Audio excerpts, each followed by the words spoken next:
যাহা চায় গানটিকে লিখেছেন রবীন্দ্রনাথ ঠাকুর। বাংলার মাটি বাংলার জল গানটিকে লিখেছেন রবীন্দ্রনাথ ঠাকুর। এটি লিখেছেন কত সালে? 1905 সালে। বঙ্গের প্রেক্ষাপটে এটি লিখেছেন। আরও একটা ঘটনা, এই গানটার একটা বৈশিষ্ট্য হচ্ছে গানটি একটি সনেট। আমার সোনার বাংলাও লিখেছেন 1905 সালে, বাংলা মাটি বাংলার জল 1905 সালে। এটা আমরা পড়ে ফেলেছি, বিগত সালে এসেছে। শৈবাল দিগিরকে উচ্চ করে শির, আমি আবারও বলি কণিকা, ছোট ছোট রচনা কণিকা, শৈবাল দিগিরকে উচ্চ করে শির, লিখে রেখে এক ফোঁটা দিলেন শিশির।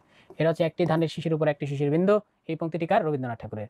এই জগতে হাই সেই বেশি চায়, এটাও রবীন্দ্রনাথ ঠাকুরের। এটা কোন কবিতা? 2 বিঘা জমি। এই জগতে হাই যে বেশি চায় সেই বেশি চায়, যার আছে বুড়ি বুড়ি, রাজার হস্ত করে সমস্ত কাঙালের ধন চুরি। সত্য যে বড় কঠিন, এটা জীবনের শেষ বয়সে লিখেছেন। শেষ লেখা কাব্যগ্রন্থ, আর শেষ লেখা কাব্যগ্রন্থ হইল কবিতার নাম রূপ নারায়ণের কুলে। সত্য যে বড় কঠিন, মানুষ যাহা চায় ভুল করে চায়। দেখেন আমরা চাই কিন্তু অনেক কিছু। যেমন আমি প্রথমে কি হইতে চাইছিলাম, কোনো রকম ক্যাডার হইতে চাইছিলাম, হয়ে গেছি। কিন্তু এক সময় ভুল হয়েছে, যে আমি শিক্ষা ক্যাডার ক্যান্সেলাম, অ্যাডমিন ক্যাডার ক্যান্সেলাম না। তাই মানুষ যাহা চায়, যাহা চায় তা সে ভুল করে যায়, কিন্তু যা সে পায় তা সে চায় না। আমার এখন মনে হয় যে আমি যেন শিক্ষা ক্যাডার চাই না, এরকম আর কি কথাটা। বাঙালিকে তিনি ভালোবেসেছেন, কখনো গালিও দিয়েছেন।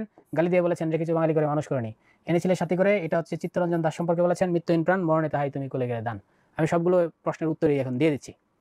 ঢাকা বিশ্ববিদ্যালয়, এখানে একটা প্রশ্ন, রবীন্দ্রনাথ কি দাবির বিরোধিতা করেছেন? তাহলে রবীন্দ্রনাথ কি দাবির বিরোধিতা করেছেন, এর কোনো উত্তর নাই। উত্তর হচ্ছে না। আমি নাই বলে দিই। এর রেফারেন্স আছে অনেক। সলিমুল্লাহ খান reference, Rafiqul Islam reference, doctor Anisuzzaman reference. কারণ দাবি প্রতিষ্ঠা হয়েছে 1921 সালে। দাবির বিরোধিতা করেছেন হচ্ছে 1920-21, ঠিক আছে। দাবির বিরোধিতা করেছেন হচ্ছে কলিকাতা বিশ্ববিদ্যালয়ে যিনি আচার্য ছিলেন, ডক্টর আশুতোষ মুখোপাধ্যায়। তিনি দাবির বিরোধিতা করেছেন, কিন্তু রবীন্দ্রনাথ কখনোই বিরোধিতা করেন নাই। কারণ রবীন্দ্রনাথ বিরোধিতা করেন না, এটা আরও প্রমাণ দেখা যায় দাবি প্রতিষ্ঠার 5 বছর পর, মাত্র 5 বছর পর 1926 সালে তিনি ঢাকা বিশ্ববিদ্যালয়ে আসেন। তিনি আসেন ঘুরতে না, ঢাকা বিশ্ববিদ্যালয় তাকে আমন্ত্রণ জানিয়েছে আসতে। এবং তিনি 1926 সালে ঢাকা বিশ্ববিদ্যালয়ে এসে একটা স্পিচ দিয়েছেন। সেই বিখ্যাত স্পিচ, সেটা হচ্ছে দ্য রুলস অফ জায়ান্ট, একটা বিখ্যাত স্পিচ দিয়েছেন ঢাকা বিশ্ববিদ্যালয়ে এসে। আবার 1936 সালে ঢাকা বিশ্ববিদ্যালয় তাকে ডিলিট উপাধিও দিয়েছেন তার 10 বছর পর। তাহলে ঢাকা বিশ্ববিদ্যালয় প্রতিষ্ঠা 1921, 5 বছর পর রবি ঠাকুরকে নিমন্ত্রণ। রবি ঠাকুর এসেছেন 1926 সালে ঢাকা বিশ্ববিদ্যালয়ের প্রথম। এরপর আবার 1936 সালে ঢাকা বিশ্ববিদ্যালয় তাকে ডিলিট উপাধি দিয়েছেন। তাহলে দেখেন 1926 সালে রবি ঠাকুর আসার পর কোনো বিরোধিতার সম্মুখীন হয়েছেন বলে কোনো প্রমাণ নাই।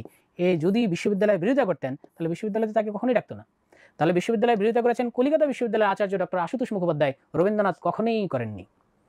তাহলে প্রথম দাবিতে এসেছেন কত সালে? আমরা ইতিমধ্যে পড়ে ফেললাম 1926 সালে। ঢাকা বিশ্ববিদ্যালয় প্রতিষ্ঠার 5 বছর পর 1926 সালে প্রথম এসেছেন এবং তিনি স্পিচ দিয়েছেন, ঠিক আছে। ঢাকা বিশ্ববিদ্যালয়ে কত সালে তিনি বক্তৃতা করেন আমরা সেটা পড়ে ফেলেছি। 1926 সালে তিনি আসেন এবং 1926 সালে তিনি 2টা স্পিচ দেন। ঢাকা বিশ্ববিদ্যালয়ে রবীন্দ্রনাথকে কবে ডিলিট দেয় এটা আমরা পড়েছি, তার 10 বছর পর 1936 সালে ডিলিট দেয়। কিন্তু ওই বছর তিনি অসুস্থ ছিলেন, তাই আসতে পারেন নাই। মৃত্যুর কয়েকদিন আগে, তো মৃত্যু হয়েছে 41-এ, 4 বছর আগে। অসুস্থ ছিলেন তাই তিনি তখন আসতে পারেন নাই। রবীন্দ্রনাথ কি নজরুলকে ঘৃণা করতেন? তাহলে নজরুলের সাথে তার সম্পর্কটা ছিল কখনো ভালো কখনো খারাপ। তবে বেশিরভাগ সময় ভালো ছিল নজরুলের সাথে, আবার খুব অল্প সময় খারাপ ছিল। খারাপ যে ছিল এটা একবার পাওয়া যায়, রবীন্দ্রনাথের সাথে নজরুলের মন খারাপ ছিল। তখন নজরুল এক জায়গায় লিখেছেন বড়র পীড়িত বালির বাদ। আপনারা জানেন বড়র পীড়িত বালির বাদ, এই কথাটা হচ্ছে ভারতচন্দ্র রায় গুণাকরের। কিন্তু নজরুল সেই বই সেটাকেই লিখেছিলেন রবীন্দ্রনাথ সম্পর্কে, যখন সম্পর্ক খারাপ হয়েছিল, যে বড় লোকের পীড়িত বালির বাদের মতো। অর্থাৎ রবীন্দ্রনাথের প্রেম আমার প্রতি কখনো থাকে কখনো থাকে না। আর রবীন্দ্রনাথ নজরুলকে ভালোবাসতেন, এটা আমরা কয়েক জায়গায় পাই। বসন্ত নামে একটি নাটক তিনি নজরুলকে উৎসর্গ করেছেন। নজরুলকে যখন 1922 সালে জেলে ঢুকানো হলো, এ হচ্ছে আমাদের কাজী নজরুল ইসলামকে যখন 1922 সালে কোথায় ঢুকানো হলো? এই জেলখানার মধ্যে ঢুকানো হলো। তখন সবাই বলেছেন Nazrul is a politician, must be in jail. কিন্তু রবীন্দ্রনাথ বলেছেন না, নজরুল পরবর্তী সাহিত্যের ধূমকেতু। তিনি তাকে বসন্ত নাটকটা উৎসর্গ করেছিলেন। নজরুল আপনারা জানেন 39 দিন অনশন করেছিল। নজরুল বলেছিল, রবীন্দ্রনাথ চিঠি পাঠিয়েছিল, Nazrul give up hunger strike, Bengali literature claims you, Bangla সাহিত্যে তোমাকে অনেক দরকার। এরপর কলকাতায় এক হচ্ছিল মিটিং। ওই মিটিংয়ে যারা ওই স্টেজে বসার মাত্র 2টা আসন ছিল, একটা আসনে রবীন্দ্রনাথ, আরেকটা আসনে সভাপতি। তখন নজরুল বলেছিল আরেকটি আসন আনো, রবীন্দ্রনাথ বলেছিল, এবং নজরুলকে সেই আসনে বসতে দেওয়া হয়েছিল আরেকটি আসনে। যেদিন রবীন্দ্রনাথ মারা যান সেদিন আবার নজরুলও তাকে ভালোবেসে একটা কবিতা লিখেছেন, রবিহারা। তা একবার পরীক্ষা এসেছিল রবিহারা কবিতাটি কার? তাহলে এটা লিখেছেন হচ্ছে নজরুলে। এমনকি দেখেন নজরুলের যখন ধূমকেতু পত্রিকাটা বের হইলো 1922 সালে, নজরুলের ধূমকেতু পত্রিকাটা বের হইলো, তখন রবীন্দ্রনাথ এই ধূমকেতু পত্রিকার জন্য একটা কবিতা লিখে দিলেন, আয় আয় চলে ধূমকেতু আধারে বাদ অগ্নিশিতু। ওই ধূমকেতু পত্রিকার প্রথম পেজে সবসময় এই কবিতাটা লেখা থাকতো, আয় চলে ধূমকেতু আধারে বাদ অগ্নিশিতু। তাহলে এখানেও দেখতে পাচ্ছি তিনি নজরুলের পক্ষেই ছিলেন। মাঝে মাঝে হয়তো বা সম্পর্ক খারাপ হয়েছে, সেটাও 2-1 জায়গায় দেখা যায়। এবার রবীন্দ্রনাথের বিখ্যাত গান, এটা এসেছিল আপনারা জানেন। এটা হচ্ছে 37তম বিসিএস। এখানে নিচুনি অর্থ কি? পূজা অর্থে। নিচুনি কোন অর্থে ব্যবহৃত হয়েছে? পূজা অর্থে। আনন্দলোকে মঙ্গল আলোকে, এটা তার বিখ্যাত গান। আপনারা দেখবেন আনন্দলোক মানে তো বুঝতেই পারছেন আনন্দের পৃথিবী। মঙ্গল যোগ আলো, মঙ্গলের আলো। বিরাজ সত্য সুন্দর, সারা পৃথিবীতে বিরাজ করুক সত্য সুন্দর মঙ্গলের আলো। যে কোনো একটা অনুষ্ঠান হইলে আমাদের দেশে, যে কোনো অনুষ্ঠান হইলে দেখবেন এই 7 জন মহিলা এই 7 দুগুণে 14টা ইয়েলে প্রদীপ নিয়ে তারপর ডান্স করতে থাকে আর গান গাইতে থাকে আনন্দ লোকে মঙ্গল আলোকে। ওই গানটার কথা এখানে বলা হয়েছে। যে কোনো অনুষ্ঠানের শুরুতেই প্রার্থনা করা হয় যেন এই পৃথিবীতে আনন্দ বিরাজ করে, এই পৃথিবীতে মঙ্গল আলো বিরাজ করে, এই জন্য হাতে থাকে মঙ্গলের আলো, তাই এটার নাম হয়েছে কি মঙ্গল আলো। এই গানটা সবচেয়ে বেশি আসে, তাই এই গানটা বিভিন্ন পরীক্ষায় আসে, অনেকে আবার অ্যান্সার দিতে পারে না, কিন্তু যারা বিভিন্ন অনুষ্ঠানে অংশগ্রহণ করেন তারা সবসময় কিন্তু দেখেন এই গানটা বাজে। গানটাও তো মজার না, তারপরে এটা পরীক্ষায় আসে। পড়েন, আমরা সবাই রাজা আমাদের রাজা রাজত্বে, ও আমার দেশের মাটি তোমার পরে ঠেকাই মাথা, এই পংক্তিটি রবীন্দ্রনাথ ঠাকুরের দেশপ্রেমের বিখ্যাত গান।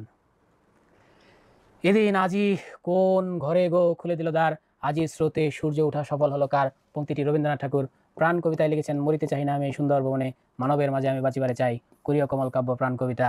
রাতের সব তারায় আছে, এটা হচ্ছে হঠাৎ দেখা, এটা হঠাৎ দেখা, এটা নিয়ে কিন্তু গান নকল হয়েছে, আপনারা জানেন। রাতের সব তারায় আছে দিনের গভীরে, এই বিশ্বসুন্দরী সিনেমা এই গানটাকে নকল করেছে। এটা মূলত রবীন্দ্রনাথ ঠাকুরের একটা বিখ্যাত কবিতা, রাতের সব তারায় আছে দিনের আলোর গভীরে, আর এটাকে গান বানাইছে হঠাৎ দেখা কবিতা। এটা আমরা ইতিমধ্যে পড়ে ফেলেছি।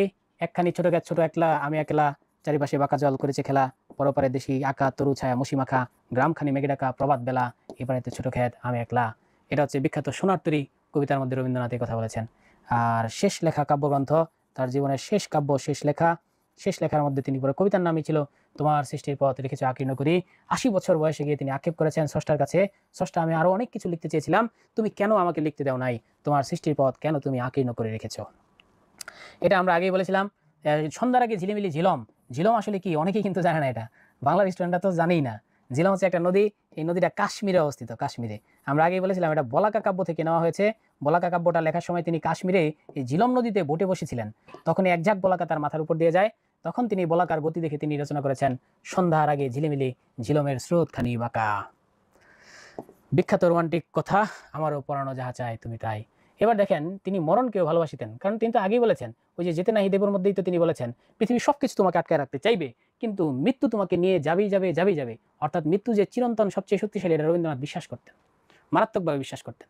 তাই তিনি বলেছেন হে মরণ তোমাকে আমি ভালোবাসি যতটা ভালোবাসা যায় শ্যামকে, শ্যাম মানে কি ভগবান, অর্থাৎ মুসলিমভাবে দেখলে হে মরণ তোমাকে আমি ততটা ভালোবাসি যতটা আমি আমার সৃষ্টিকর্তাকে ভালোবাসি। তাহলে মৃত্যুর প্রতি তিনি কখনো ভীত ছিলেন না। মরণ রে তুহু মম শ্যাম সমান। আচ্ছা, এটা একটা বিখ্যাত গান। এই গানটা হচ্ছে হেমর চিত্ত পুণ্যতীর্থে জাগরে ধীরে ধীরে ভারতের মহামানবের সাগর তীরে। এই গানটার বিষয়বস্তু হচ্ছে কি জানেন, ভারত মহামানব, অর্থাৎ এই গানটার মধ্যে তিনি তার পূর্বপুরুষদের কথা বলেছেন এই ভারতবর্ষে যত হিন্দু এসেছে, মুসলমান এসেছে, শন এসেছে, সুখ এসেছে, দ্রাবিড় এসেছে, মোগল এসেছে, পাঠান এসেছে, তারা সকলে আমাদের এক রক্ত বিলীন হয়ে গেছে। আর এই কবিতার মধ্যে তিনি এই কথাটা লিখেছেন। এই গানের মধ্যে আমরা ইতিমধ্যেই পড়েছি, ওই যে আনন্দ থাকবে, মঙ্গল আর আলো থাকবে, হাতের মধ্যে কতগুলো প্রদীপ থাকবে, নারীরা ডান্স করতে থাকবে যে কোনো অনুষ্ঠানের শুরুতে।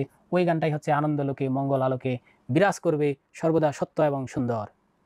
এটা হচ্ছে আমাদের সেই বিখ্যাত কবিতা, রবীন্দ্রনাথের শ্রেষ্ঠ কবিতা।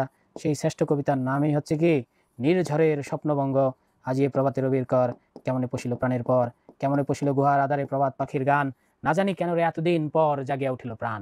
নির্ঝরের স্বপ্নভঙ্গ, এটা রবীন্দ্রনাথ ঠাকুরের শ্রেষ্ঠ কবিতা। এটা আমরা বলেছি তিনি বলাকা তার গতি তত্ত্বের ছিল, আর বলাকা কাব্যের মধ্যে তিনি সবুজের অভিযান কবিতার মধ্যে তিনি বলেছেন ওরে নবীন ওরে আমার কাঁচা, ওরে সবুজ ওরে অবুজ, হাত মরাদের ঘা মেরে তুই বাঁচা। আর এটা হচ্ছে তার দুই পাখি কবিতায় তিনি এই কথাটা লিখেছেন। সেটা হচ্ছে খাঁচার পাখি ছিল সোনার খাঁচাটিতে, বনের পাখি ছিল বনে, একতা তাদেরা এক করিল কি ছিল বিধাতার মনে, দুই পাখিকে এক করে দিল কি ছিল বিধাতার মনে, একদা কি করিয়া মিলন হলো দোহে কি ছিল বিধাতার মনে। মরিতে চাই না আমি সুন্দর ভবনে, এটা বিভিন্ন পরীক্ষায় এসেছে, স্লাইড করার সময় একাধিকবার এসে পড়েছে। প্রাণ কবিতা করিও কমল কাব্য। বৃষ্টি পরে টাপুর টুপুর, এটা বহুবার পরীক্ষা এসেছে। বৃষ্টি পরে টাপুর টুপুর নদে এলোবান, বাদলা হাওয়ায় পরে মনে ছেলেগুলার গান, আর বৃষ্টি পরে টাপুর টুপুর নদে এলোবান। আমি যে দেখেছি গোপন হিংসা কপট রাত্রি ছাই, উদ্দিতাংশ রবীন্দ্রনাথের কোন কবিতার অংশ। এটা খুবই সুন্দর একটি কবিতা। এটা রবীন্দ্রনাথের বিখ্যাত পুরস্কার না দুঃখিত, এটা প্রশ্ন কবিতার অংশ। রবীন্দ্রনাথের একটা বিখ্যাত প্রশ্ন কবিতা আছে, সেই প্রশ্ন কবিতার অংশ হচ্ছে এটা, আমি যে দেখেছি গোপন হিংসা কপট রাত্রি ছাই। আমাদের ছোট নদী চলে বাঁকে বাঁকে, আমরা এটা পড়েছি। প্রতিশরে একটা নাগর নদী ছিল, সেই নাগর নদী নিয়ে তিনি এটা লিখেছেন, আমাদের ছোট নদী চলে বাঁকে বাঁকে। ও আমার দেশের মাটি তোমার পরে ঠেকাই মাথা, এটা তার রবীন্দ্রনাথের দেশপ্রেমের একটা বিখ্যাত গান।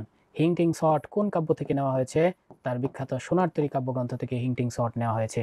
কি গভীর দুগে দুঃখে মগ্ন সমস্ত আকাশ সমস্ত পৃথিবী। দেখেন সমস্ত পৃথিবী মগ্ন, কেন মগ্ন? আপনি চলে যাবেন। সমস্ত আকাশ দুঃখে মগ্ন, কেন মগ্ন? আপনি চলে যাবেন।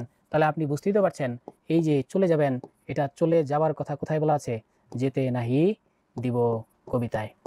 সেই বিখ্যাত কবিতায় যেতে নাহি দিব হয়, তবুও যেতে যেতে হয়, তবুও চলে যায়। আপনি চলে যাবেন, এই জন্যই সমস্ত সমস্ত পৃথিবী সমস্ত আকাশ দুঃখে মগ্ন। ধ্বনিতেছে ধ্বনিতেছে ধ্বনিতেছে হচ্ছে ধ্বনিতেছে অনাদ্যন্ত রবে, ধ্বনিতেছে চিরকাল, ধ্বনিতেছে চিরকাল অনাদ্যন্ত রবে। এটি রবীন্দ্রনাথের আরেকটি বিখ্যাত কবিতা।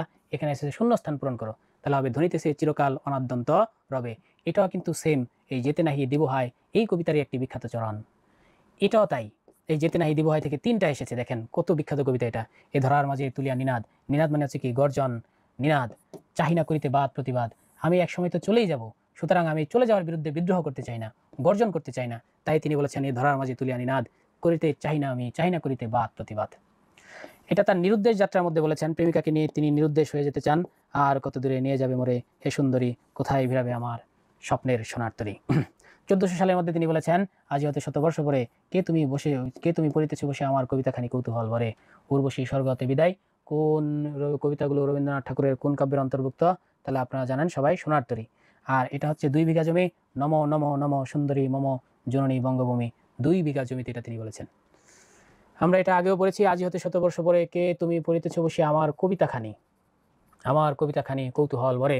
রবি ঠাকুর 100 বছর বাঁচতে চেয়েছিলেন, কিন্তু রবি ঠাকুর এখন 150 বছরের বেশি সময় বেঁচে আছেন। বৈরাগ্য সাধনের মুক্তি, তিনি বৈরাগ্য পছন্দ করতেন না। বৈরাগ্য সাধনের মুক্তি সে আমার নয়, তিনি বৈরাগ্যের মাধ্যমে মুক্তি চান নাই। তিনি বলেছেন এই প্রেম ভালোবাসা, এই পৃথিবী প্রকৃতি, সন্তান সন্ততি, স্বামী স্ত্রী, এসব নিয়েই বেঁচে থাকতে হবে। সব ছেড়ে বৈরাগ্য সাধনে আমি মুক্তি লাভ করবো, এমনটা আমি চাই না। আর এটা হচ্ছে তিনি বলতে চেয়েছেন জাতপাত নিয়ে। জাতপাত রবীন্দ্রনাথ ঠাকুর একদমই পছন্দ করতেন না। বর্ণ শ্রেণী, হিন্দুদের মধ্যে ব্রাহ্মণ, কায়স্থ, বৈশ্য, শূদ্র। দেখেন কি জাতপাত, এখানে কেরোসিন শিখার আলো বেশি, মাটির প্রদীপের আলো একটু কম। কিন্তু কেরোসিন মাটির প্রদীপকে নিষেধ করে দেয়, যদি আমাকে ভাই বলে ডাকো তাহলে তোমার গলা আমি টিপে ধরবো। অর্থাৎ আমি কেরোসিন শিখা, আমার আলো বেশি, তুমি হচ্ছে নিচু জাত, আমি হচ্ছে উঁচু জাত, ভাই বলে ডাকলে তোমার গলা আমি টিপে ধরবো। কিন্তু আবার যখন এই জাতপাতলারা বিপদে পড়ে, যখন এই চাঁদা উঠলো, আকাশে যখন চাঁদ উঠে, তখন কেরোসিনও তার গুরুত্ব হারায়, মাটির প্রদীপও তার গুরুত্ব হারায়। বিশেষ করে কেরোসিন যে দাম্ভিকতা ছিল, সে এক সময় বলে সে মাটির প্রদীপকে বলে এসো মোর দাদা। তখন তারা আবার একটা সংগঠন করতে চায়, সঙ্গ করতে চায়, একত্রে হইতে চায়। এই যে মানুষের এই প্রবণতা, জাতপাতের পার্থক্য, উচ্চধ্বনির পার্থক্য, এটা তিনি এই কবিতায় প্রকাশ পেয়েছেন। পেঁচা রাষ্ট্র করে দেয়, সমগ্র রাষ্ট্রকে জানিয়ে দেয়, কোনো সুতা পেলে জানো না আমার সঙ্গে সূর্যের শত্রুতা। এটাও কিন্তু কণিকা কাব্যগ্রন্থ। আপনারা দেখেছেন 2 লাইনের যত কবিতা আছে এগুলো সব কণিকা কাব্যগ্রন্থ। তাহলে কণিকা কাব্যগ্রন্থ কত বিখ্যাত। এটাও কণিকা কাব্যগ্রন্থ। দ্বার বদ্ধ করে দিয়ে ভ্রমরটাকে রুখি, সত্য বলে আমি তবে কোথা দিয়ে ঢুকি। সত্য আর মিথ্যা দুইটা পাশাপাশি থাকবে, আপনাকে কিন্তু সব বন্ধ করে দিয়ে মিথ্যাকে রুখা যাবে না। সত্য আর মিথ্যা বাছাই করা পৃথিবীর সবচেয়ে কঠিনতম একটা কাজ। তাই দর্শনের ভাষায় বলা হয় আমি কি জেনেছি সেটা ইম্পর্টেন্ট নয়, আমাকে কে জানিয়েছে সেটা ইম্পর্টেন্ট। আমি যে ফেসবুক থেকে জেনেছি ওটার গুরুত্ব নাই, গুরুত্বহীন। আমি কোথা থেকে জেনেছি সেটা হচ্ছে বেশি ইম্পর্টেন্ট। যদি আমি কোনো একটা চ্যানেল থেকে, টেলিভিশন চ্যানেল থেকে জানি, তাহলে ইনফরমেশনটা সত্য হতে পারে। এটা হচ্ছে তার বৈশাখ কবিতা। এই আমি রবীন্দ্রনাথের যত কবিতা পড়েছি এর মধ্যে আমার এটাই সবচেয়ে বেশি দুর্বোধ্য মনে হয়েছে। ধুলায় ধূসর রুক্ষ উড্ডয়ন পিঙ্গল জটাজাল, এটা তার বৈশাখ কবিতা। এই বৈশাখ কবিতার সাথে তিনি জটাজাল ইয়াকে কি যেন ভগবান শিবকে মিশিয়ে ফেলেছেন। একটি ধানের শিশির উপর একটি শিশির বিন্দু, এটা পড়েছেন রবীন্দ্রনাথ লিখেছেন। এটাও রবীন্দ্রনাথ লিখেছেন। রূপ নারায়ণের কুলে, এটি তার শেষ লেখা কাব্যগ্রন্থের জীবনের শেষ দেখে তিনি এসে লিখেছেন রূপ নারায়ণের কুলে জেগে উঠে জানিলাম এই জগৎ স্বপ্ন নয়। ধরনের কোনো এক গৃহে, এটি কার লেখা? রবীন্দ্রনাথ ঠাকুরের প্রেয়সী সম্পর্কে লিখেছেন। আর বাকিগুলো আমাদের এখানে প্রশ্ন আছে। এ কথায় বিছানা আমাদের কি অর্থে ব্যবহৃত হয়েছে? এটা পূজা অর্থে ব্যবহৃত হয়েছে। একখানি ছোট আমি একলা সোনার তরী, তোমার সৃষ্টির পথ রেখেছো আকীর্ণ করি শেষ লেখা। আমি চেষ্টা করেছি আপনাদের কাব্যকে বিচিত্রভাবে পড়িয়ে আপনাদের মাথার মধ্যে এটা প্রবেশ করানোর জন্য। ঝিলম হচ্ছে কাশ্মীর নদীতে বসে তিনি কি লিখেছেন? বলাকা আমারও পড়ানো যাহা চায়, রবীন্দ্রনাথ ঠাকুর লিখেছেন। এদিন আজি, এটা হচ্ছে রবীন্দ্রনাথ ঠাকুর লিখেছেন। মরিতে চাই না আমি সুন্দর ভুবনে, এটা প্রাণ কবিতা, কুরিয় কোমল কাব্য। রাতের সব তারায় আছে, রবীন্দ্র